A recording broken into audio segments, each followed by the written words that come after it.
Друзья, здравствуйте!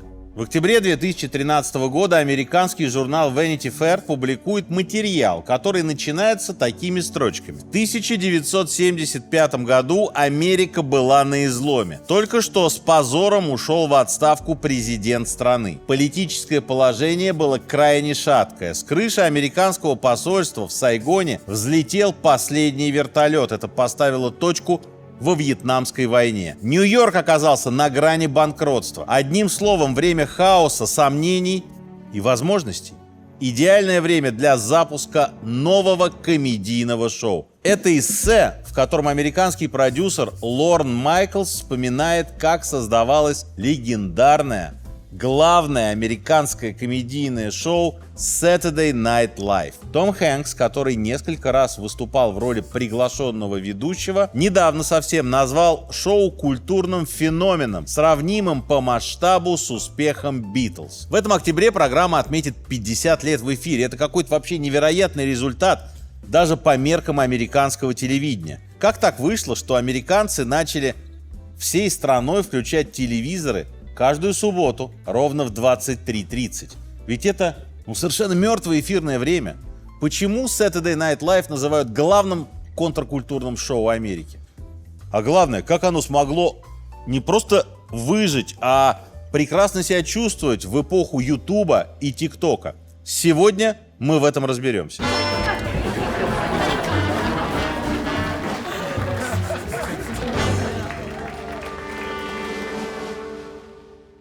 Для начала давайте поговорим о Лорне Майклзе. Почему, собственно говоря, его фигура вообще важна нам? Тут все очевидно. Saturday Night Live — это дом, который построил Майклз и продолжает управлять им уже полвека. За исключением разве что короткого перерыва в начале 80-х. Но об этом мы чуть позже поговорим. Пока же, на заре 70-х, Майклз просто винтик в огромном телевизионном механизме. Он родился в Канаде. Над канадцами американцы традиционно насмехались. В 20 с небольшим он рванул в Калифорнию на волне американской кинолихорадки. Как тогда говорили, если есть рай на земле, то это Лос-Анджелес. Это годы, когда на западное побережье ехали за свободой и возможностями. Экономика Лос-Анджелеса, экономика Калифорнии на тот момент сильно опережала, например, Нью-Йорк. У него там в Нью-Йорке что? Кризис экономический, хаос, бандитизм, людей на улице убивают. Сказать, что 75-й год стал для Штатов переломным, не сказать ничего. Молодежь еще не успела отойти от нескончаемых протестов против всего и вся, от войны во Вьетнаме до расовой дискриминации, как страну накрыл огромный внутриполитический кризис. Отставка президента Никсона, у нас был выпуск про Уотергейт. Эта отставка обнажила проблемы по всем фронтам, и особенно в политике и экономике. Нью-Йорк просто стал зеркальным отражением этого упадка. Все предыдущие десятилетия город планомерно скатывался и едва не превратился в это темное нищее гетто. В те годы западное побережье живет вообще другой жизнью. Лос-Анджелес — это центр прогресса. Кремниевая долина на подъеме. Процветает портовая торговля, переживает бум Голливуд. На экранах выстреливают со своими экспериментами молодые гениальные ребята: Фрэнсис Форд Коппола, Стивен Спилберг, Вуди Аллен, Мартин Скорсезе. В Лос-Анджелесе кипит жизнь.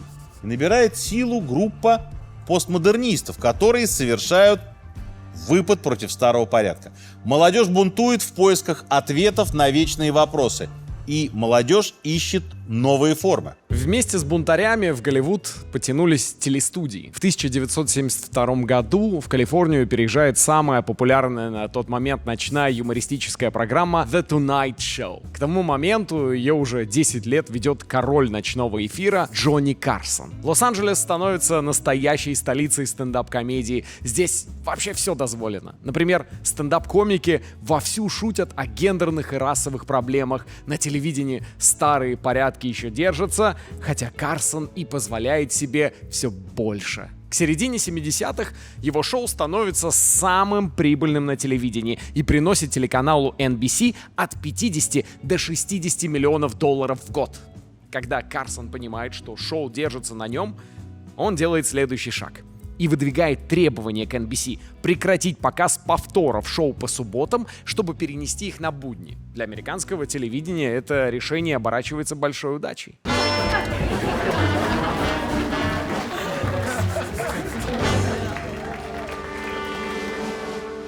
Юный сценарист Лорн Майклс, который уехал в Лос-Анджелес в погоне за славой, никакой славы там по закону жанра не нашел. Реалии телевизионного производства быстро открыли ему глаза, в первую очередь, на то, что все это больше похоже на завод, где нужна дисциплина, а не инициатива. Просто выдавай шутки, как с конвейера, и вопросов к тебе не будет. Майклс быстро понял, что таким образом никогда не прославится, и между делом потихоньку начал выстраивать свои связи в индустрии. Стратегия сработала.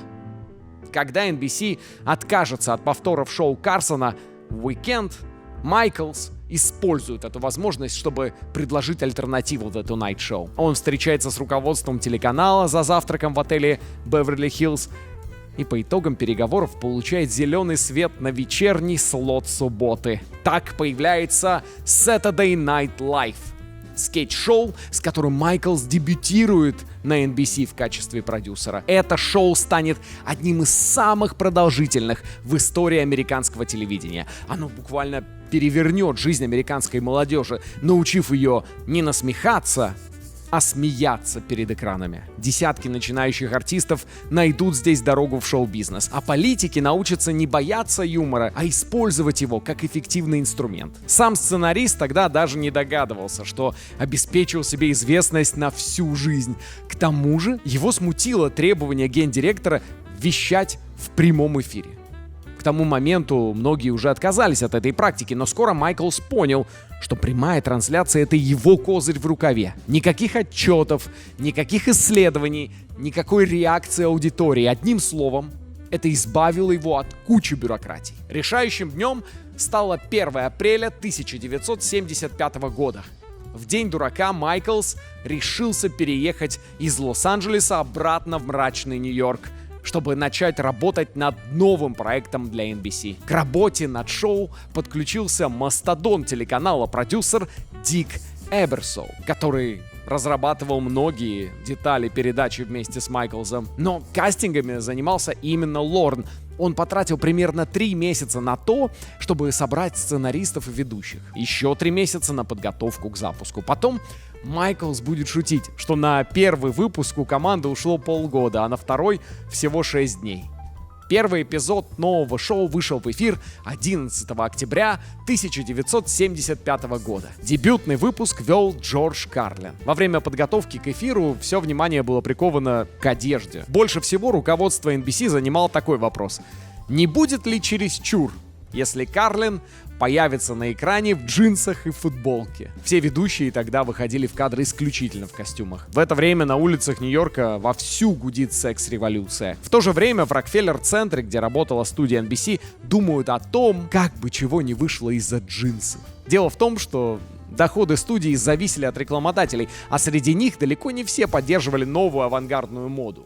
В итоге было решено пойти на компромисс. Карлин появился на экране в футболке и костюме тройки.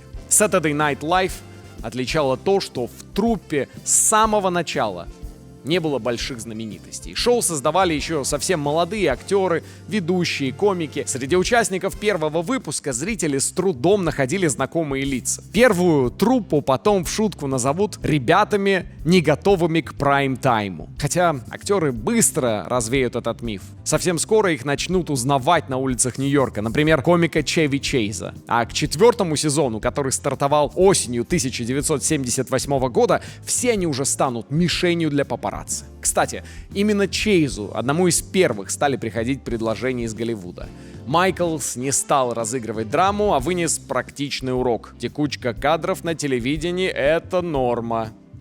И как только Чеви Чейз сообщил об отъезде в Голливуд, Майклс начал искать замену. Так в шоу пришел Билл Мюррей. Шоу Майклса не было совершенно не похоже на то, к чему привык американский зритель. Эксцентричный юмор, абсурдные скетчи, музыкальные вставки, короткометражки — все это по отдельности уже появлялось в разных программах, но все вместе никогда еще никто вот так не складывал.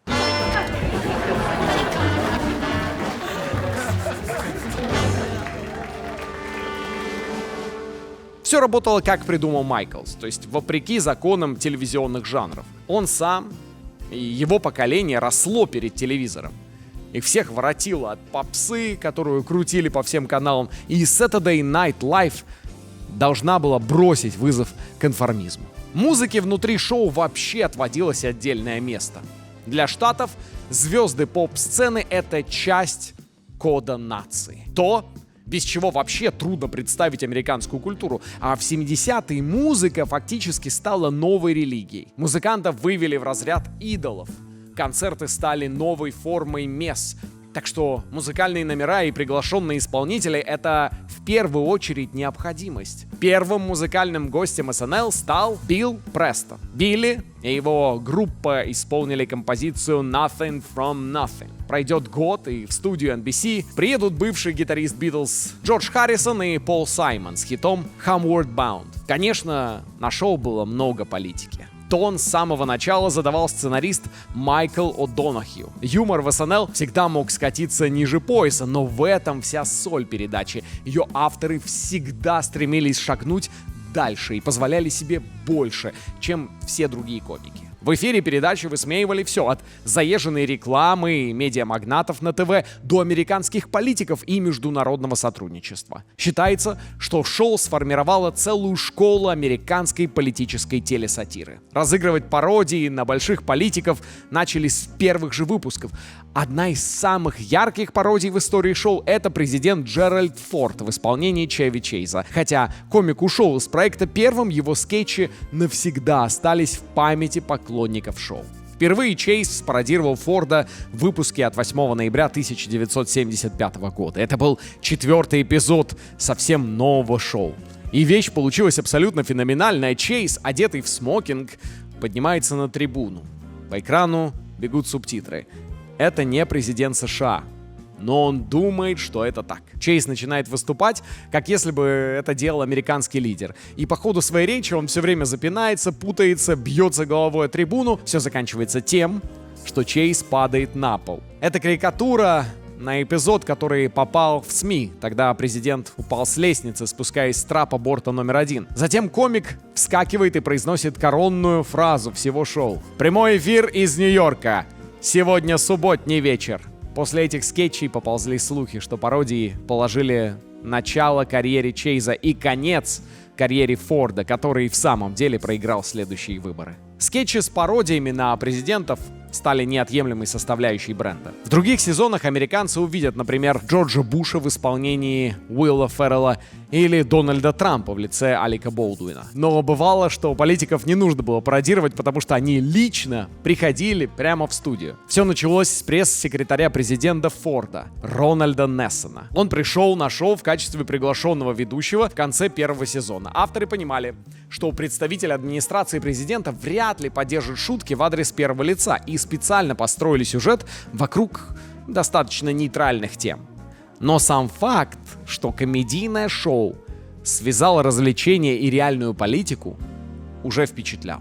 В скетче от 8 мая 1976 года Чейз впервые показался зрителям в образе Рональда Рейгана. К тому моменту Рейган окончательно ушел из шоу-бизнеса в политику, но американцы, они еще помнили его как актера. В этом скетче Чейз в роли Рейгана играет на органе и объясняет зрителям: «Я не только политик и актер, а еще и музыкант и просто крутой парень. А на органе играю, чтобы понравиться всем демографическим группам». Над этой задачей команда Рейгана трудилась особенно усердно. Стоит отдельно сказать пару слов о новостной рубрике Weekend Update. Она появлялась в каждом эпизоде. Ведущие зачитывали шутки на актуальные сюжеты, представляя все как выпуск новостей. В ноябре 1975-го, например, стало известно о смерти испанского диктатора Франсиско Франко. И следующие несколько недель выпуски открывались шутками такого рода. «Мы только что получили известие о том, что генералиссимус Франко все еще мертв». Комики высмеивали всех, от мировых лидеров до кандидатов в президенты США. Например, кандидата Джорджа Уоллеса. Он долгое время был сторонником расовой сегрегации, но ближе к выборам он сбавил обороты. Шутка в его адрес звучала так. В своем выступлении перед жителями Джорджии кандидат в президенты Джордж Уоллес сказал: «Я не сужу человека по цвету кожи. Я сужу его по тому, насколько хорошо видно как он улыбается в темноте. Досталось не только политикам. В финале 5-го сезона в мае 1980 года сценарист Эл Франкен выступил с монологом, в котором резко раскритиковал тогдашнего президента телекомпании NBC Фреда Сильвермана. Он обвинил акционера в непонимании сути шоу, в бюрократии, в лицемерии, а кульминацией стала насмешка над тем, что Сильверман ездит на лимузине, в то время как сам Франкен и другие авторы получают копейки. Сильвермана это привело в бешенство. Сценариста фактически отстранили от работы. На этой почве между Лорном Майклсом и руководством NBC разгорелся конфликт. Майклс не хотел бросать Франкена и покинул шоу летом 1980 года. С ним же ушла большая часть команды. Это событие подвело черту под первым этапом SNL. Начались разговоры о том, что к концу 70-х команда, что называется, уже выдохлась. К тому моменту авангардное шоу стало уже мейнстримом. Актеров узнавали на улицах, многие звали их в Голливуд, а сама программа уже получила премии Эмми. Вместе с этим, на волне богатства, славы, часть команды увлеклась запрещенными веществами. 5 марта 1982 от передозировки скончался один из комиков из первого состава, Джон Белуши. Его смерть стала символом конца эпохи оригинального Saturday Night Live.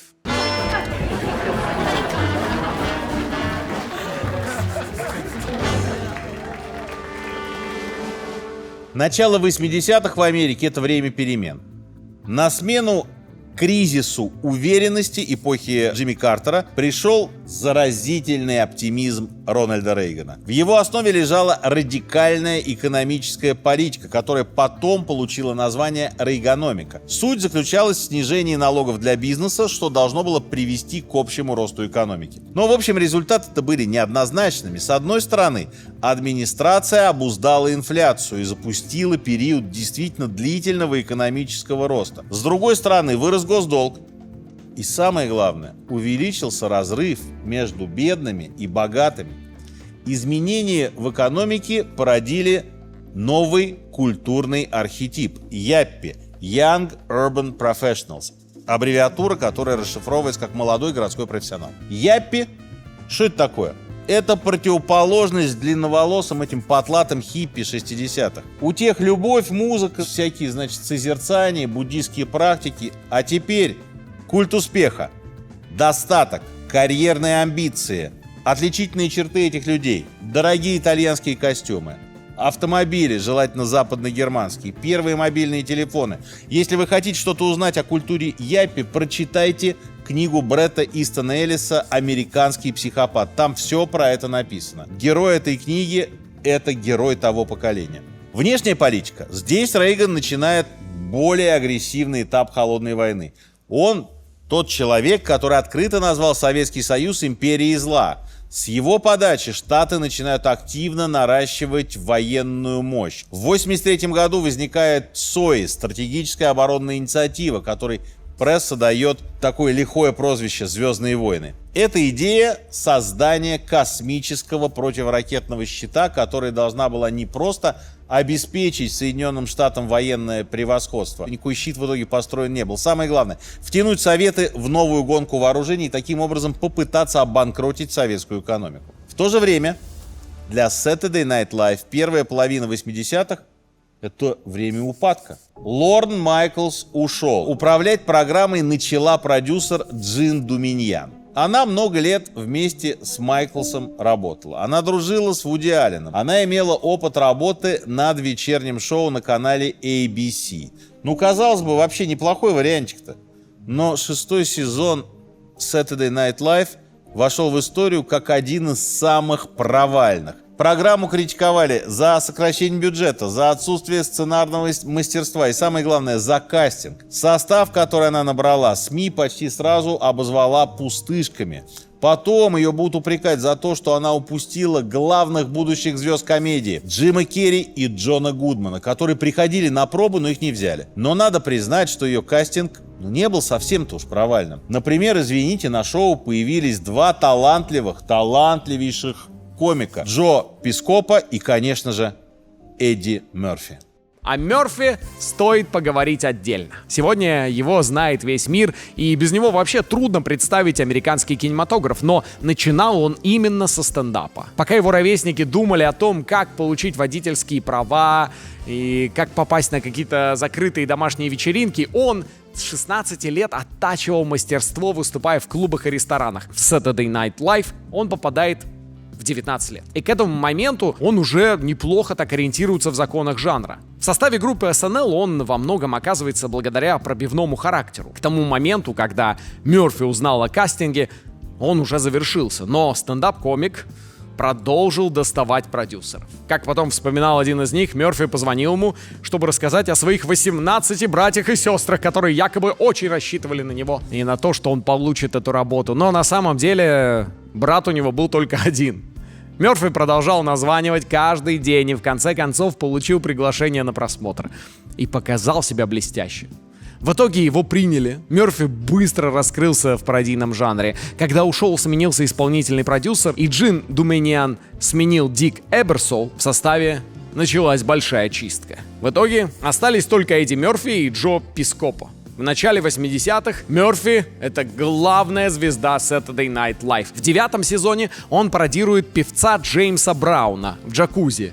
И этот скетч становится каноническим. Потом появляется зарисовка «Мистер Уайт», я просто ее обожаю, где Эдди Мерфи в образе белого американца прогуливается по улицам Нью-Йорка. Эту зарисовку и сегодня называют одной из лучших карикатур на тему расового неравенства. Один из продюсеров позднее признавал: если бы не Мерфи, шоу, возможно, умерло бы где-то в 82-м году. У славы был и побочный эффект, как в случае с Чейзом. Новую восходящую звезду быстро сманили в Голливуд. И уже к 1984-му шоу лишилось главного заводилы. С этого момента исполнительный продюсер передачи Дик Эберсол радикально меняет подход к формированию актерского состава. Он решает, что надо приглашать в программу уже состоявшихся комедийных звезд. Это решение абсолютно меняет дух Saturday Night Live. Программа, которая с самого начала ориентировалась на аутсайдеров и прославилась таким хулиганским духом, но она неожиданно превратилась в нечто большое и серьезное. Новую версию Saturday Night Live отличал не только обновленный состав. Период перемен совпадал по времени с тектоническими сдвигами в американской политике. Во время президентства Рейгана комедийное шоу лишилось острого политического юмора. Продюсеры просто избегали шуток о первом лице. Но так или иначе, многие признавали: перемены пошли шоу на пользу, скетчи стали более профессиональными. Особенно часто в сети вспоминают дерзкую пародию на игровые шоу, которые в 70-х просто заполонили американское телевидение. Новый актерский состав быстро себя оправдал, но блистал, прямо скажем, недолго. Большая часть актеров подписали контракты на участие в шоу только на 1 год. Ключевые звезды не собирались их продлевать, и исполнительный продюсер столкнулся с очередным кадровым голодом. На этом фоне ему пришла идея изменить формат программы и сделать ее похожей на шоу Эда Салливана, которое с большим успехом шло на CBS уже много лет. Продюсер запросил у руководства несколько месяцев на подготовку нового формата перед началом следующего сезона, но на этом его история Saturday Night Live неожиданно закончилась. Руководители NBC решили, если и перезапускаем шоу в новом формате, то под контролем отца-основателя. Спустя 10 лет с момента запуска проект успел прославиться, просесть в рейтингах, растерять аудиторию и несколько раз обновить состав. А теперь он возвращался назад, к Лорну Майклсу. К тому моменту, когда Майклс приступил к работе над 11-м сезоном Saturday Night Live, ему уже пошел 5-й десяток. Он успел основать собственную продюсерскую компанию Broadway Video, одним из главных клиентов которой был NBC. В 1984-м он попытался запустить еще одну комедийную программу The New Show, которая фактически была калькой с SNL, но эксперимент не удался. Шоу закрылось после разгромного первого сезона. Тогда-то Майклсу и предложили вернуться к своему первому проекту, который, несмотря ни на что, по-прежнему приносил каналу хорошую, стабильную прибыль. Но первый сезон после возвращения Майклса вышел комом. Лорн решил пойти по пути своего предшественника и набрал уже известных актеров. Состав получился действительно звездным. Вот, например, в него вошли Роберт Дауни-младший, Джоан Кьюсак. Это команда мечты, не только по нынешним меркам. Дауни-младшего уже хорошо узнавали, хотя на момент съемок в СНЛ ему было всего 20 лет. Майклс не учел одного: ни у кого из нового состава шоу не было опыта создания скетчей. Конечно, всему можно научиться, и, видимо, на это он и рассчитывал, но нужно было время. А у Майклса на подготовку сезона к запуску было всего несколько месяцев. 11-й сезон получился настолько провальным, что это понимали сами сценаристы. Один из них написал концовку, в которой актеры оказывались запертыми в горящей студии. На экране должна была появиться надпись «Кто погибнет?». В результате руководство NBC решило закрыть шоу. Если бы не усилия агента Майклса, Берни Бриллштейна, так бы, наверное, все и закончилось. Но Майклсу дали шанс. Вторая попытка возродить Saturday Night Live. И эта попытка стала решающей. И вместе с новой командой он буквально возродил шоу из пепла. Премьерный выпуск открывался речью Мадонны. Руководство канала попросило певицу зачитать заявление об итогах провального перезапуска. Она называет прошлый сезон просто сказочным, ужасным, кошмарным сном. Самоирония сработала, а микс из старых и новых лиц вдохнул в шоу новую жизнь. Фронтменом нового сезона стал комик Дэна Карви, который уже в первом выпуске предстал в образе церковной дамы. Это была чопорная ведущая рубрики под названием «Церковные беседы». Этот собирательный образ стал пародией на благочестивых женщин, которые не пропускали ни одной воскресной мессы, но при этом никогда не упускали возможности упрекнуть окружающих за их грешные дела. Этого персонажа обожали буквально все. За 7 сезонов Дэна Карви подарил зрителям и других культовых героев. Например, президента Джорджа Буша-старшего, успешная пародия на которого даже свела Карви с самим президентом. Бушу нравилось, как комик изображал его в своих пародиях. Как потом рассказывал сам Карви, у них с женой завязалась счастливая дружба с Джорджем и Барбарой Бушами, которая продлилась четверть века. Помимо Карви, 12-й сезон прославили и пародии Фила Хартмана. В скетче «Вдохновитель» он показывал две стороны личности Рональда Рейгана. На публике он был добродушным, улыбчивым стариком, а вдали от телекамер финансировал повстанцев из Никарагуа, которые восстали против правительства. 25 лет спустя газета «Нью-Йорк Таймс» назовет эту пародию одним из 10 лучших скетчей всех времен. И голос, и манеры, и походка президента — все было отработано до мельчайших деталей. Но главное, о чем говорит этот эпизод, в шоу вернулась яркая, актуальная политическая сатира. Элемент, который был заложен в культурный код Saturday Night Live еще на этапе создания. Одним словом, все вернулось на круги своя. Только теперь над шоу трудились не начинающие энтузиасты, а профессионалы, которые разбирались в скетч-комедии и умели работать в команде. Но на исходе 80-х и этот золотой состав переживает раскол. Поводом послужил предпоследний эпизод, который вышел в эфир уже 12 мая 1990 года. Его ведущим выступил Эндрю Дайс Клей, на тот момент очень популярный в Америке стендап-комик, который выступал в амплуа острого на язык мачо. Он грубил, шутил в адрес женщин и вообще имел достаточно скандальную репутацию. После того, как его пригласили в эфир, одна из участниц проекта решила бойкотировать шоу. Женщина опубликовала пресс-релиз, в котором объявила о своем решении. Причем сделала она это, не предупредив никого из коллег. Вслед за ней эпизод бойкотировала и ирландская вокалистка Шинейд О'Коннор, которую пригласили на съемки в качестве звезды. В каком-то смысле команда SNL от этого выиграла. Черный пиар сделал свое дело, запустив сарафанное радио. Шумиха в СМИ, письма и звонки от зрителей — все это не входило в планы продюсеров, но явно придало моменту остроты. И авторы подошли с особым вниманием к написанию сценария. Образно говоря, Клея в этом выпуске держали на коротком поводке. В тексте никаких перегибов. Да, во вступительном монологе комик отпустил пару опасных шуток, но в конечном счете эффект от появления Клея в эфире оказался феноменальным. Шоу получило самые высокие рейтинги в сезоне. Эта ситуация показала: зрители по-прежнему ценят хулиганский дух, с которым первый состав Saturday Night Live ворвался в эфир 15 лет назад.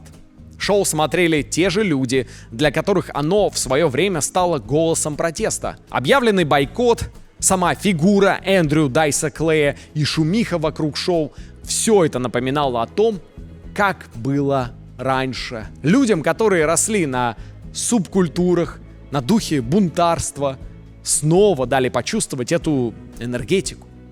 И так на шоу пришла пора плохих парней. В 90-х в скетчах СНЛ появляются, например, Адам Сэндлер и Крис Рок. Вместе с ними Майклс переманивает несколько стендап-комиков, например, Роба Шнайдера. По мнению продюсера, новый состав должен был привлечь молодую аудиторию, ведь эти парни не боялись, что называется, жестить. Новые персонажи и зарисовки действительно быстро стали культовыми.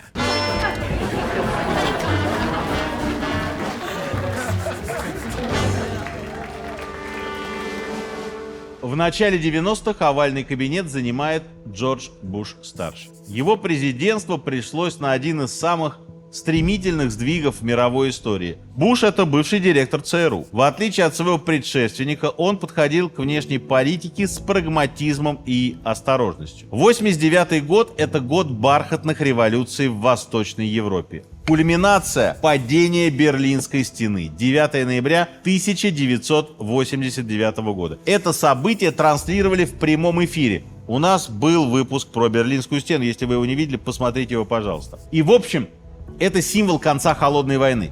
Американская администрация отреагировала на событие это довольно сдержанно. Буш понимал хрупкость положения Горбачева и сознательно избегал вот этой вот триумфаторской риторики, что мы выиграли Холодную войну, вы проиграли. И такая осторожная дипломатия дала свои плоды.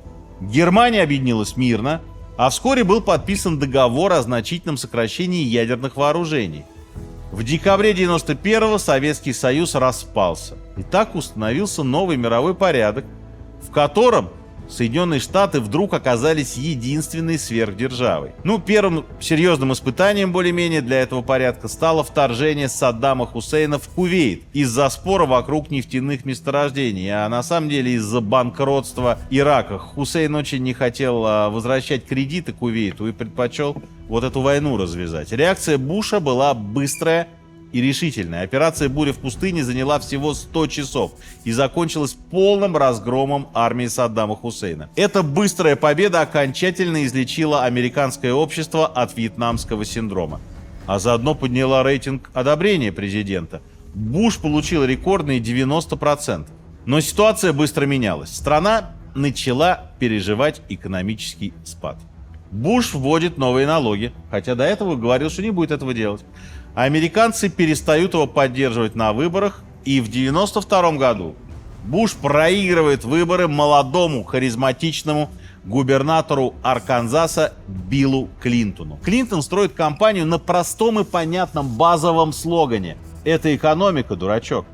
Американский народ вообще начинает лучше откликаться на такие вот простые и понятные вещи. Новый состав Saturday Night Live, те самые плохие парни, выводит шоу на новые рубежи. И сегодня их вспоминают как один из лучших периодов в истории программы. Описывая их стиль, американцы обычно используют выражение «Fred humor». Жень, вот эти шутки о пиве и, скажем так, о физиологии человека, по-нашему, это же пацанский юмор получается такой. Понятно, что это сильно отличалось от того, что зрители привыкли видеть в прошлых сезонах этого шоу.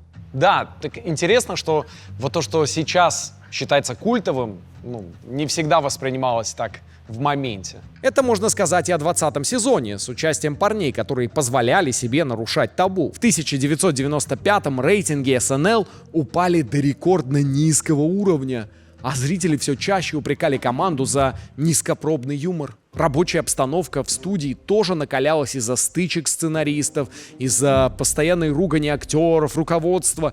Они расходились во взглядах на то, о чем можно шутить, о чем не стоит. Поговаривали об увольнении Майклза, которого давно ждали конкуренты. Сеть CBS давно хотели завести собственное комедийное шоу выходного дня. Но Майклз не был готов отказаться от СНЛ. Продюсер вновь взялся его пересобирать. Как результат, очередная волна увольнений поиски новых лиц и творческих идей. И очередная реинкарнация. «Плохие парни», кстати, в каком-то смысле даже выиграли от того развития событий. Уход на пике популярности дал многим трамплин для карьеры. Особенно стремительно дела пошли в гору у Адама Сэндлера, который стал активно сниматься в комедиях и продюсировать фильмы, мы все это прекрасно знаем. Уход большей части труппы открыл дорогу в студию новым лицам. После провального сезона середины 90-х Майклс почти полностью перестроил состав. Он решил набрать ярких новичков из проверенных временем комедийных труп. Сезон, который стартовал в 95-м году, стал переломным для Saturday Night Live. Именно тогда особенно популярным становится феномен так называемых повторяющихся персонажей.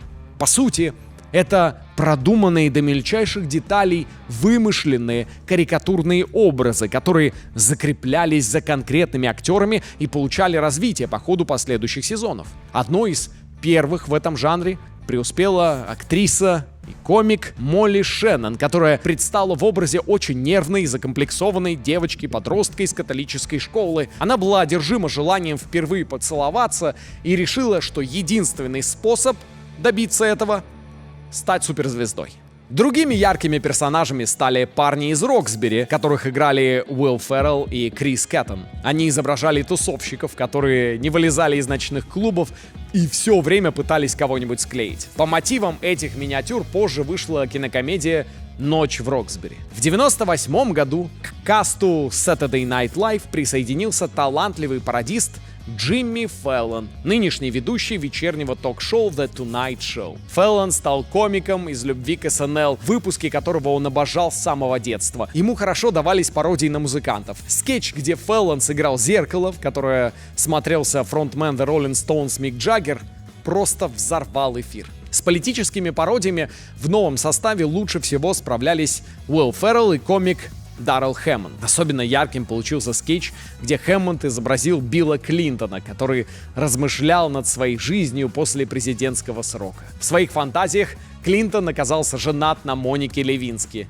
Скетч показали, разумеется, в самый разгар скандала. Феррелл же запомнился своей пародией на Джорджа Буша-младшего. Вместе с Хэммондом он разыгрывал сцену дебатов кандидатов в президенты Буша и Элла Гора. Когда модератор дебатов попросил привести лучший аргумент для своей кампании, то Феррелл назвал выдуманный термин «стратегизм».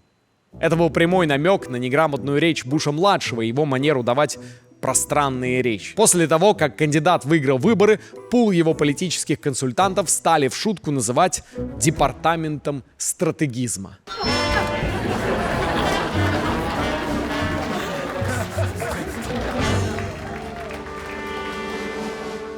21 век начался для Америки с двух больших потрясений. Президентская гонка между Бушем-младшим и Альбертом Гором погрузила страну в невероятный, невиданный политический кризис. Сами судите, исход гонки зависел от результатов во Флориде, где преимущество Буша составляло всего несколько сотен голосов. Так началась юридическая и политическая схватка, которая продлилась 36 дней. Голоса начали пересчитывать вручную, разрыв начал сокращаться, но потом Верховный суд остановил процесс и фактически присудил победу Бушу. Миллионы демократов были уверены, что у Элла Гора буквально президентство украли, а ведь потом история сделает спираль, и Трамп в своих вторых выборах против Байдена будет говорить то же самое, что демократы этим голосованием удаленным украли его голоса. Это первое событие. А 11 сентября 2001 года страну потряс самый страшный теракт в ее истории. У нас есть выпуск о нападении на Америку, о крушении башен-близнецов Международного торгового центра. Рухнули башни-близнецы, и вместе с ними рухнул привычный для американцев мир. Америка больше неуязвима, океан больше никого не сдерживал. Журнал Vanity Fair вскоре констатировал смерть иронии. Очень коротко. Соединенные Штаты начали глобальную войну с террором. Администрация Буша начала вторжение в Афганистан, а через 6 недель после теракта Конгресс принимает так называемый US Patriot Act, американский патриотический акт. Этот документ очень сильно расширил возможности специальных служб. В частности, Им разрешили следить за американскими гражданами, прослушивать их телефоны и получать доступ к личным данным, к личной переписке без судебного ордера, только по подозрению в терроризме. В этот момент мало кто мог представить, что в страну, которая погрузилась в траур, когда-то вернется смех. Но буквально через 2 недели, уже 29 сентября, в эфир выходит первый выпуск нового 27-го сезона Saturday Night Live. Этот эпизод стал одним из культовых, одним из самых знаковых за всю историю шоу. И все из-за вопроса, который Лорн Майклс адресовал Руди Джулиани, мэру Нью-Йорка. В тот раз мэр выступал ведущим. Во вступительной части Майклс спросил Джулиани: «Нам шутить-то можно?» На что мэр ответил: «А вы решили начать шутить?» В середине нулевых СНЛ пришлось адаптироваться к цифровой эпохе. К сезону 2005 года студию переоборудовали для HD-трансляций. Вскоре команда стала выпускать цифровые скетчи.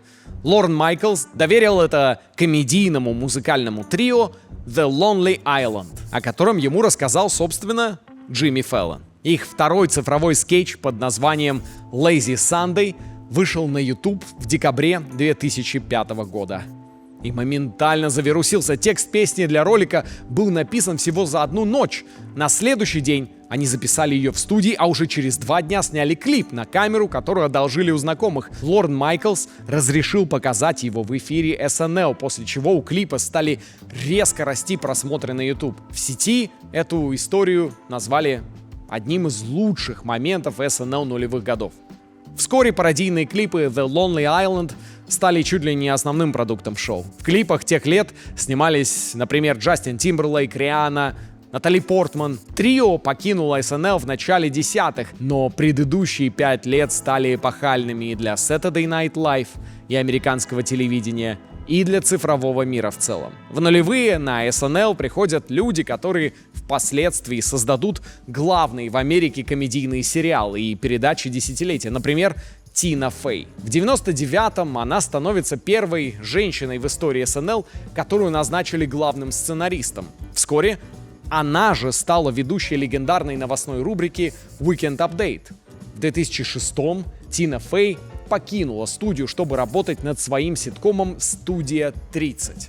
А через пару лет снова неожиданно появилась в эфире с пародией на скандальную республиканку и экс-губернатора Аляски Сару Пейлин. Эта политическая пародия вошла в историю Saturday Night Live. Выдуманная реплика, которую Фей произнесла от лица Пейлин «Мне Россию из дома видно», настолько врезалась в память зрителям, что вскоре фразу стали приписывать самой Пейлин. Медийный эффект от пародий был настолько велик, что политик даже пришла в студию. Чуть меньше, чем через 10 лет этот эпизод, кстати, будут вспоминать в контексте другого политического скетча с участием реального политика. В преддверии президентской гонки 2016 года на шоу придет Хиллари Клинтон. Она появится в кадре вместе с комиком Кейт МакКиннон, которая показывала пародию на политика. В том же выпуске, кстати, Клинтон попыталась спародировать своего оппонента Дональда Трампа.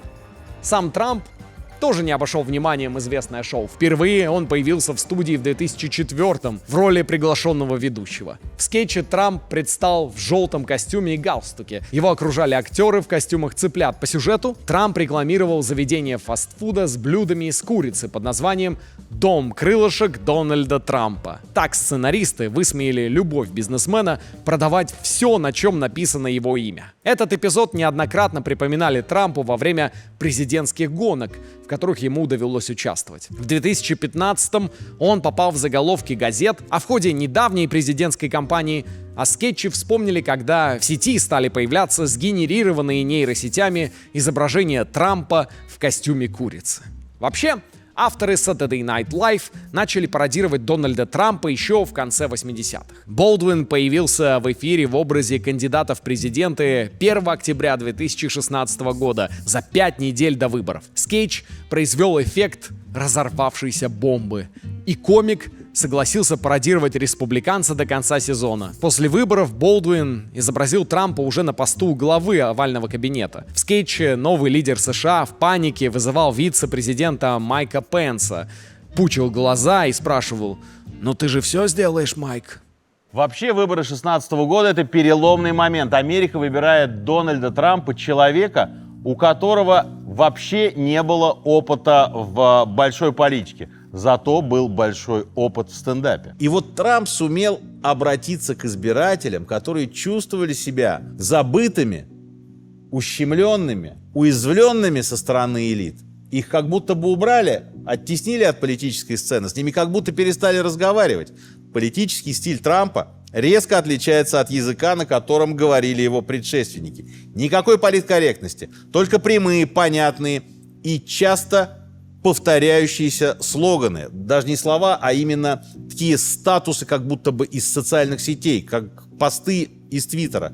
Короткие, емкие, очень энергичные. Он использует лозунги, которые легко запомнить и подхватить. Например, «Сделаем Америку снова великой». Трамп обрушивается с критикой на коррумпированный истеблишмент и вводит в оборот понятие «фейковые новости», которым описывает настроенные против него демократические СМИ, такие как, например, CNN.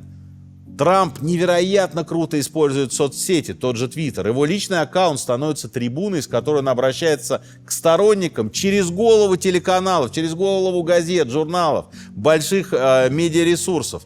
В соцсетях он анонсирует важные политические решения. В соцсетях он фактически ведет процедуру управления страной, увольняет чиновников, атакует оппонентов в режиме реального времени, грозит новыми налогами и пошлинами. Вообще, первый президентский срок Трампа стал очень большой удачей для Saturday Night Live.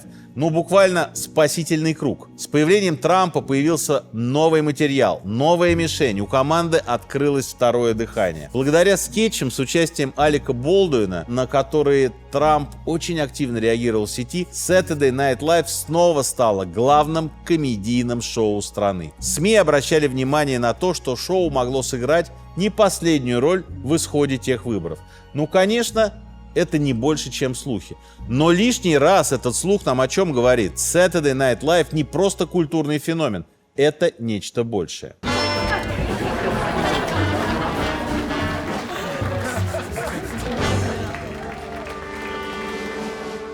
В 2018 году бывший ведущий шоу Роб Шнайдер намекал, что по истории СНЛ можно легко отследить, как менялась политическая и общественная обстановка в Америке за все 50 лет. Когда Дана Карви изображал президента Буша, актеры не могли и подумать, что будут вспоминать 90-е как времена свободного юмора. Сейчас мы как будто живем в американской версии Советского Союза 50-х. Мы живем в такое время, когда люди боятся что-либо говорить. Ваша карьера может закончиться из-за одного твита, сказал сам Карви. Сегодня шоу критикуют за однообразие. Другая бывшая ведущая Эми Поллер недавно сказала: «Когда-то Saturday Night Live было передачей, под которую ваши родители занимались сексом. А теперь вы смотрите его на своем компьютере прямо посреди дня». Может, СНЛ и не предлагает американскому зрителю ничего принципиально нового, но вместе с этим оно никуда не делось. Вы представляете, что шоу 50 лет выходит на экранах? Вы представляете, что такое шоу 50 лет в эфире? Сегодня медиапродукт, если вспыхивает, то прогорает почти моментально, как спичка, а СНЛ живет полвека и продолжает отражать настроения, идеалы, ценности, которыми живет американское общество. Причем не только фундаментальный. Шоу реагирует на тончайшие изменения, которые происходят прямо сейчас на наших глазах. Когда казалось, что шоу едва дышит, появлялся Лорн Майклс. Новые лица, будь то актеры или сценаристы, вдыхали жизнь в проект, который стоял на пороге смерти.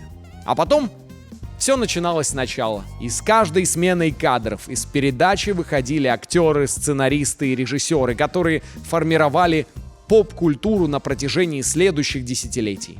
И так все 50 лет. Цикл за циклом. Возможно, поэтому в архиве Saturday Night Live любого периода легко наткнуться на скетчи, которые по исполнению далеки от идеала. И это не вопрос опыта, планирования процессов или профессионализма. Результат всегда определяется условиями производства, которые диктует телевидение. А это всегда гонка. Темп, в котором создавался Saturday Night Live, не оставлял времени ни на осмысление ошибок, ни на поиски новых подходов, ни на попытки довести что-то до идеала. Но даже в этом бесконечном потоке любой состав выдавал отличные шутки на актуальные темы, гениальные пародии и полноценные сюжеты, которые отвечали всем законам драматургии. При всем при этом давайте признаем, культ безусловного успеха Saturday Night Live не более чем миф. И разобрав его историю, мы понимаем, в действительности это череда взлетов и падений, которые в безумном ритме сменяют друг друга. Это 50 лет борьбы за выживание, а не бесконечного купания в лучах славы.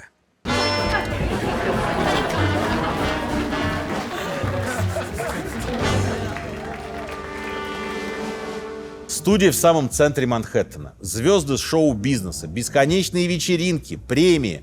Все это только на первый взгляд похоже на воплощение американской мечты, за которой и едут молодые и амбициозные люди, едут в Нью-Йорк. Но те, кому открываются двери, быстро сталкиваются с реальностью. Успешный старт не гарантирует не только признание, но зачастую вообще ничего он не гарантирует. Оказывается, что высокий рейтинг — это результат рутинного, ежедневного труда сотен людей. И что не только ошибка, неотработанная реплика, недописанный сценарий, но и вообще небольшое отставание от тренда может в один момент обрушить все, что возводилось годами. Лорн Майклс, безусловно, эти уроки прекрасно усвоил. Потому что фразу, которой мы завершим этот выпуск, мог сказать только человек, который добрался до самой вершины, который попал в самый нерв телевизионного производства. А сказал он однажды следующее: шоу начинается не потому, что оно готово, оно начинается потому, что на часах 23:30.